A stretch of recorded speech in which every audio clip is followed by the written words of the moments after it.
नशर फ़िरोज़ मां रिपोर्ट करे रहियो आहे रिज़वान अली जुमाणी मोरो दस्तगीर कॉलोनी में केतिरनि ई सालनि खां हीरोइन विकिरो कंदड़ मंशात फ़रोश ग़ुलाम हैदर चांडियो उर्फ़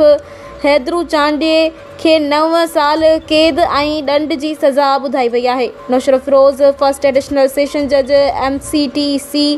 नशर फ़िरोज़ बाग अली शहर जी मॉडल कोर्ट मोरो थाणे जे गुनाह नंबर 213/2025 में मंशात फ़रोश ग़ुलाम हैदर उर्फ़ हैदरू चांडियो ते ॾोह साबित थियण ते 9 साल क़ैद बामुशक़त ऐं 80,000 रुपया ॾंड जी सज़ा ॿुधाए छॾी। ॿिए पासे SSP नशर फ़िरोज़ मीर रोहिल ख़ान खोसो पुलिस जांच टीम खे शाबाश ॾींदे संदन पेशावर महारत महिनत ऐं ठोस शाहिदीन जी बुनियाद ते केस जी पोइवारी करे मंशात फ़रोशनि खे मुंतक़ी अंजाम ताईं पहुचाइण जी तारीफ़ कई आहे। पुलिस तर्जुमान सब इंस्पेक्टर शौकत कलो मूजिब मंशात फ़रोश हैदरू चांडियो मथां मोरो थाणे ते 11 केस दाख़िल आहिनि जिन मां 213/2025 जे केसनि में सज़ा आई अथसि।